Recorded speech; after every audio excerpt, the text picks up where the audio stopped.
Conocí a Belicena Vilca cuando se encontraba internada en el Hospital Neuropsiquiátrico Dr. Javier Patrón Isla de la ciudad de Salta, con diagnóstico de demencia senil irreversible. Siendo médico del pabellón B de enfermos incurables, he debido prestar atención a la referida enferma durante un largo año en el que apliqué todos los recursos que la ciencia psiquiátrica y mi extensa experiencia en la profesión me brindaban para intentar, vanamente, su recuperación.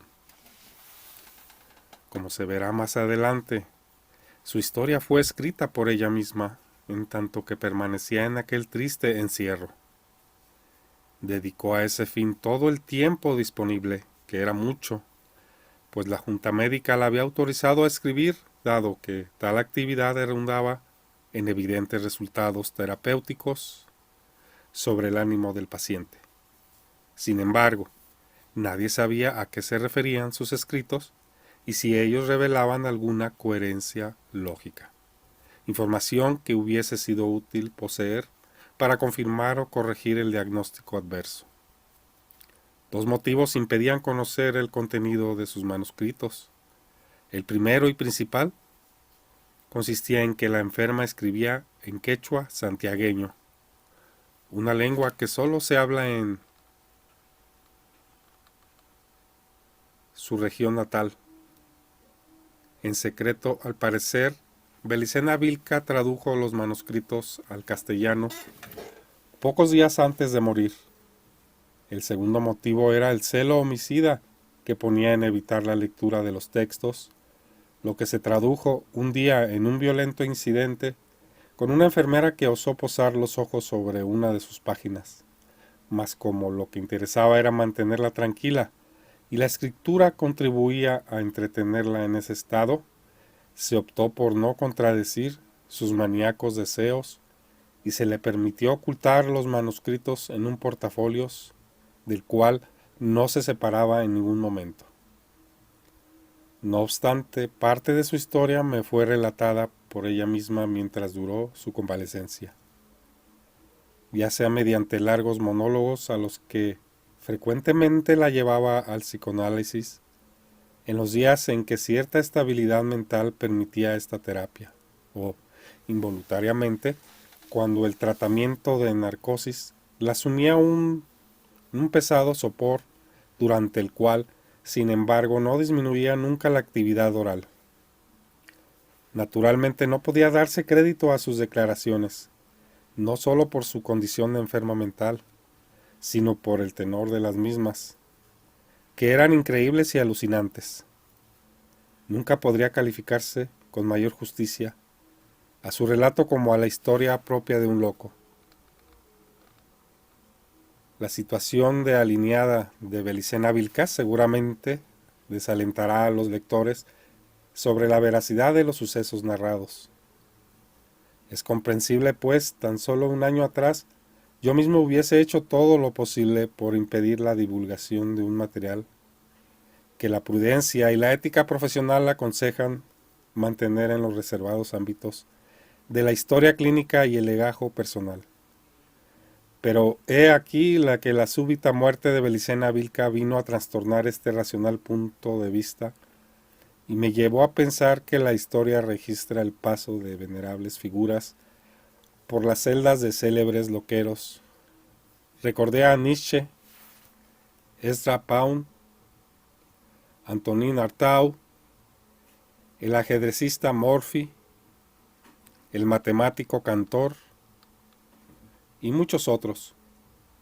Razoné que aquellos famosos personajes presentaban cuadros de esquizofrenia aguda, como mi paciente, lo cual significa que la conciencia se halla fragmentada aunque no disuelta, y pueden eventualmente producirse estados de lucidez temporal, donde la conducta es más o menos normal.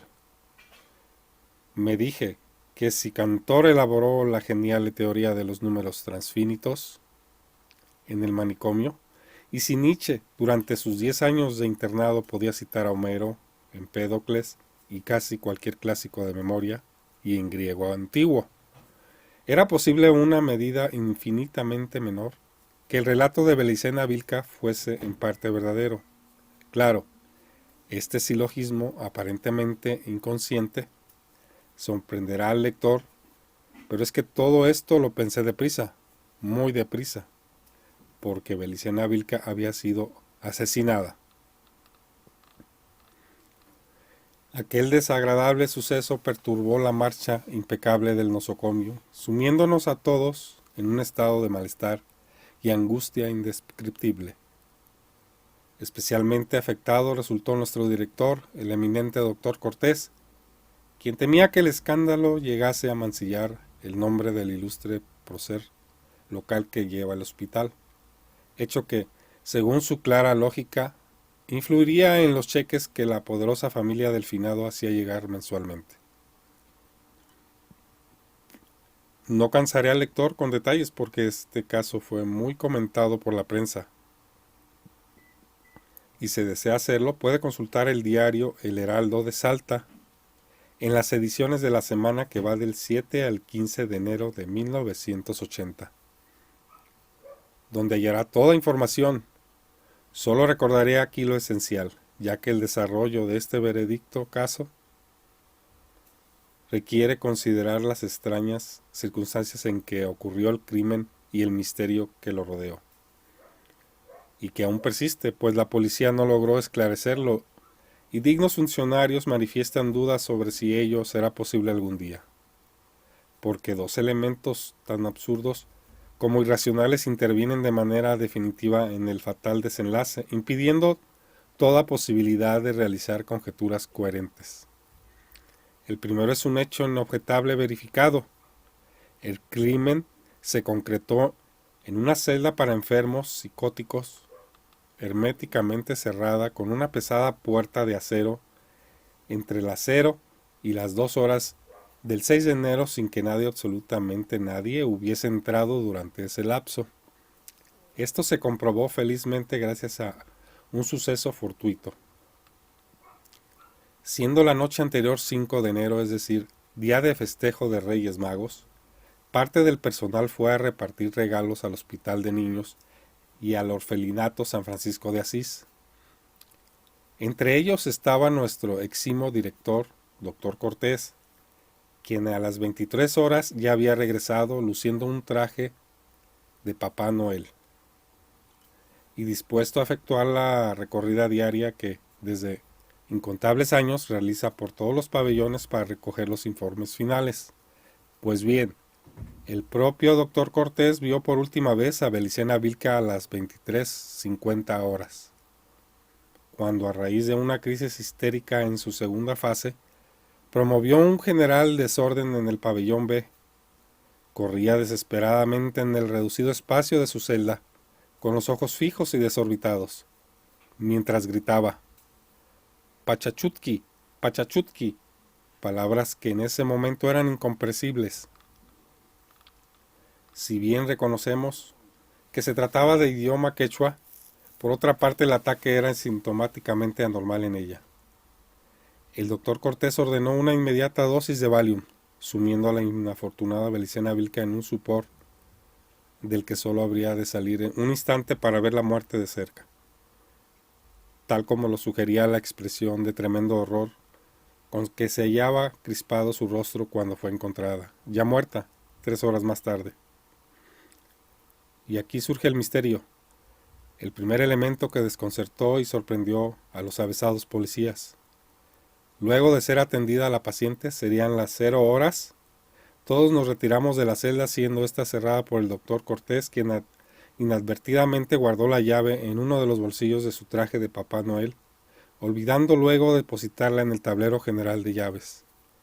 A las 3 de la mañana, al ir la enfermera de turno a recorrer la ronda habitual, notó la falta de la llave, de la cual nadie supo dar parte. Dedujo de ello que habría sido llevada por el doctor Cortés, y como los duplicados se encuentran en la oficina del mismo, no le quedó otra alternativa más que llamarle a su casa. No fue necesario hacerlo, pues la operadora del conmutador interno informó que el doctor aún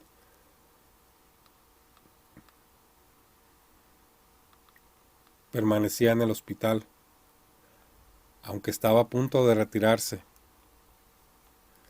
Avisado de su horror, decidió subir al pabellón B para entregar la llave y realizar una breve inspección ocular, es decir, que durante esas 3 horas la llave, único medio para abrir la puerta blindada de la celda, estuvo en poder del doctor Cortés, pero el director del hospital era un hombre de reconocida trayectoria social, cuyas virtudes morales han sido siempre exaltadas como ejemplo digno de emulación, y de que, por último, nadie osaría dudar, ni siquiera el experimentado policía Maidana, a cargo de la investigación del caso.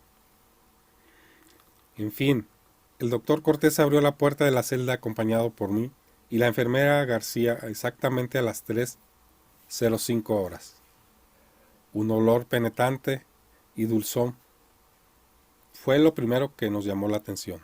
Era una fragancia como a sahumerio de sándalo o incienso y resultaba tan fuera de lugar ahí, que nos miramos perplejos, pero esto solo fue un instante, pues lo que vino después concentró toda nuestra atención.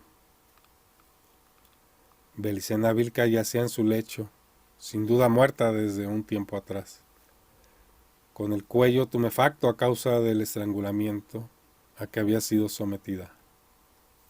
El arma homicida, una cuerda color marfil, estaba enlazada aún en su cabeza, pero suelta ya, y los dos extremos caían suavemente sobre el pecho hacia el costado de la cama.